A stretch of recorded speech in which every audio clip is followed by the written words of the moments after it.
नमस्कार. मी डॉक्टर ज्योतिराम दत्तात्रय कारंजकर. आज आपल्यापुढे माझे नवीन लेखन इनामदार घेऊन आलो आहे. माणूस कितीही मोठा झाला तरी त्याला आपल्या लहानपणाच्या आठवणीतच रमतो. तसेच ज्या गावात त्याचे बालपण गेलेले असते ते गावाबद्दल त्याच्या मनात एक स्थान असते आणि त्या गावाची आठवण त्याला येत असते. बाकीच्यांना असं वाटतं की हा स्मरणरंजनात रमतो आहे, पण त्या स्मरणरंजनातही मोठं सुख असतं आणि जे ज्यांनी अनुभवलं त्या माणसांना समजतं एवढं मात्र नक्की. माझेही लहानपण एका छोट्या गावात गेले. माझे वडील आणि माझे चुलते एकत्र राहत असत. त्यावेळेस आम्ही शेती करायची. दोघेजण एकाच जीवाने राहायचे. माझ्या चुलत्यांची 2 मुलं आणि माझा भाऊ आणि मी सगळे आम्ही अगदी पक्के मित्र. सगळे हुंदडणं, कैऱ्या खाणं वगैरे चालू असायचं. माझं वय असेल त्यावेळेस 10-12 आणि भावाचं 8-10 आणि चुलत भावांचं 10-12च. पण आमची अशी गट्टी होतीच. त्याच सुमारास आमच्या घराचे काम सुरू झाले. आमचे घर फार जुने होते. ते पाडून तिथं नवीन घर बांधायचे ठरले. मग काम सुरू झाले. आम्हाला अगदी पर्वणीच सुरू झाली. दिवसभर काम सुरू झाले आणि आम्हाला मातीत वाळूत खेळायचं. वाळूत सुतारगौंडी कसे काम करायचे ते काम बसून बघायचे. जमलं तर विट्टूदांडूसारखं काय खेळायला मिळते का ते पाहायचं. नुसती लुडबुड चालायची. या सगळ्या गड्यागोंड्यात सुतारात एक माणूस मात्र सगळ्यांची कामे हसत हसत करायचा. तो लक्षात राहायचा. त्याचे नाव वसंत. वसंत पडेल ते काम करायचा. त्याचा पगार आमच्याकडे असल्याने बाबा काका त्याला कामं सांगायची आणि तो ती करायचा. काळा सावळा विजार शर्ट टोपी किंचित दाढी वाढलेला वसंताला दादा काका आणि सगळी माणसं इनामदार म्हणायची. मला कळायचं नाही की हा साधा मजूर आणि त्याला ही माणसं त्याला इनामदार का म्हणता येत नाही. मी विचारायचं कोणाला. एके दिवशी मी आणि काका तिथं होतो तेव्हा मी काकाला विचारलं, त्या वसंताला सगळेजण इनामदार का म्हणतात. काका हसला आणि म्हणाला, इनामदारच आहे तो, त्यालाच विचार की. कारण तो इनामदार ह्याला का म्हणतात, कारण त्याला चांगली 4 एकर चांगल्यातली जमीन आहे. वसंत आणि त्याची बायको खूप कष्ट करतात. 1 नंबर शेती पिकवतात. आपल्यापेक्षा जास्त उत्पन्न काढतात. या गावातील प्रतिष्ठित शेतकऱ्यांपेक्षा अगदी प्रगतील शेतकऱ्यांपेक्षा उत्पन्न ते घेतात. हे ऐकून मला आश्चर्य वाटले.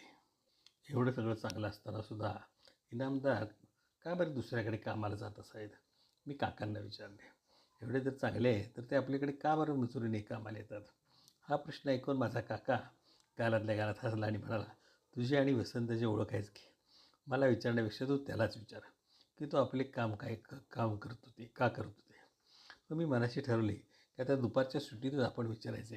कारण आता विचारायला गेलं की ते म्हणणार दुपारी बघू म्हणून. मी तिथंच रेंगाळत राहिलो. 1-1:30च्या सुमारास जेवणाची सुट्टी झाली. सगळेजण आपापले डबे उघडले.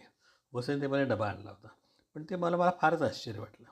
कारण बाकीचे लांब राहत होते, पण वसंत अगदी पलीकडच्या चाळीत राहत होता. त्याने डबा आणला याचे मला आश्चर्य वाटत नाही. सगळ्यांची जेवणे झाली.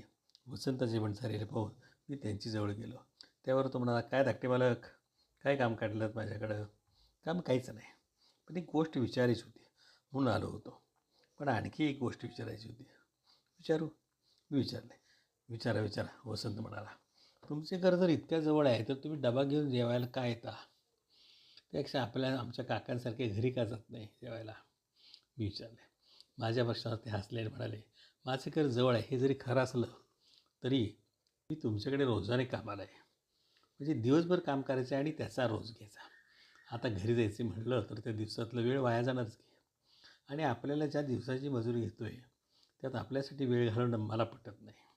त्याच वेळेस मग मला फारसे समजलं नाही.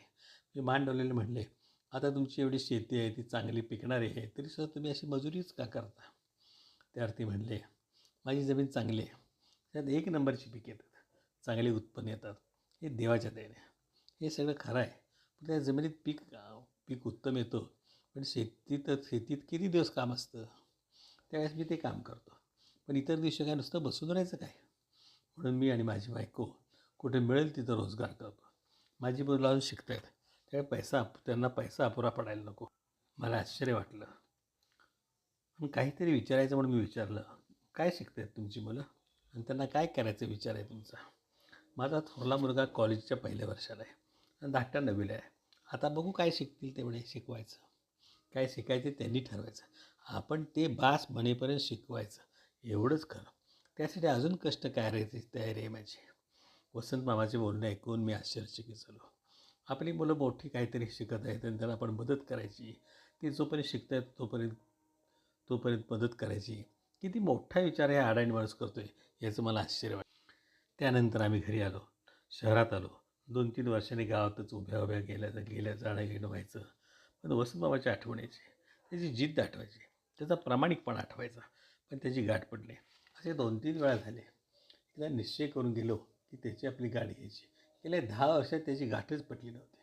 शेवटी मी त्यांच्या घरी गेलो. साधं पत्र्याचं घर होतं. मी गेल्याबरोबर ते घ्या धाकटे मालक म्हणून त्यांनी माझं स्वागत केलं. सर्वसाधारण खेड्यात असतं तसं त्यांचं घर होतं. सतरंजीवर मी बसलो. पाण्याचा तांब्या आणून ठेवला. त्यांची पत्नी चहाच्या तयारीला लागली. की काय धाकटे मालक काय चाललं आहे काय असं काय येणं केलं आहे ना बाकी सगळी बरी आहेत ना थोरले मालक वहिनीसाहेब सगळी बरी आहेत ना त्याने अगत्यपूर्वक विचारले. हो सगळी बरी आहेत. बाबा आता रिटायर झालेत. काय पण तशी निवांतच असते. आमच्या सगळ्याच परमेश्वर कृपेने बरे चाललं आहे. म्हणलं चाललं सगळ्यांच्या कृपेने आमचे बरे चालले म्हणले तरी चालेल. तसं मी 2-3 वर्षानंतर येतोच. आता बाबांना फारसे प्रवास झेपत नाही म्हणून मीच येतो अधूनमधून. आता काका जमिनीचे पाहतात म्हणून आम्हीही निवांत. तुमचं कसं चाललं आहे काय म्हणतात तुमची मुलं? आमचंही तसं एक नंबर चाललं आहे.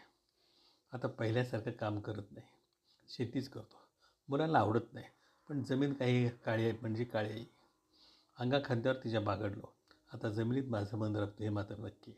मुलांना विचारलं तर दोन्ही मुलं चांगले शिकलेत. सुना चांगल्या आहेत. नातू आहेत.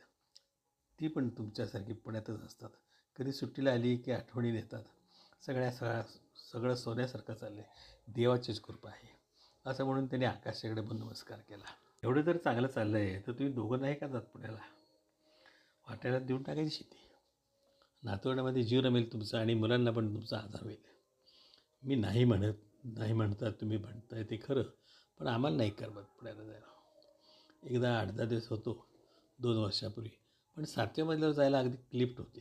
पण इथं कसं मोकळं वाटतं. तिथं आपल्या घराचं दार बंद बसायचं जेवण येतो आहे असं मला वाटतं. वसंत मामा उद्गारानं म्हणाले, अहो इनामदार तुमचं आता बास झालं. जमवून घ्या त्या वातावरणाला. ते राहतात की तिथं. एक शंका विचारू तुमच्या सुनांचा नवीन काही विचार वगैरे नाही ना? मी शंका व्यक्त केली.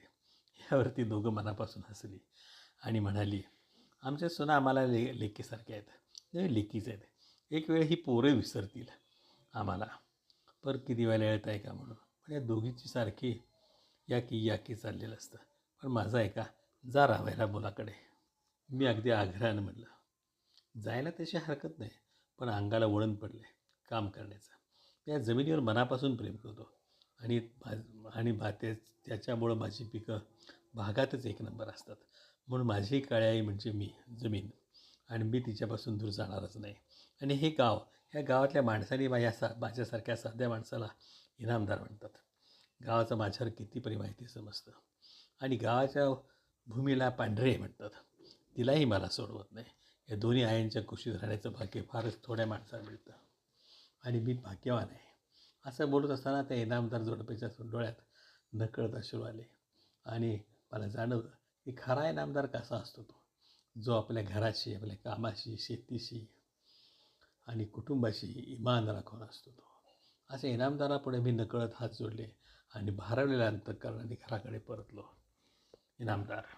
लेखन आणि अभिवाचन डॉक्टर ज्योतिराम दत्तात्रय कारंजकर, कराड.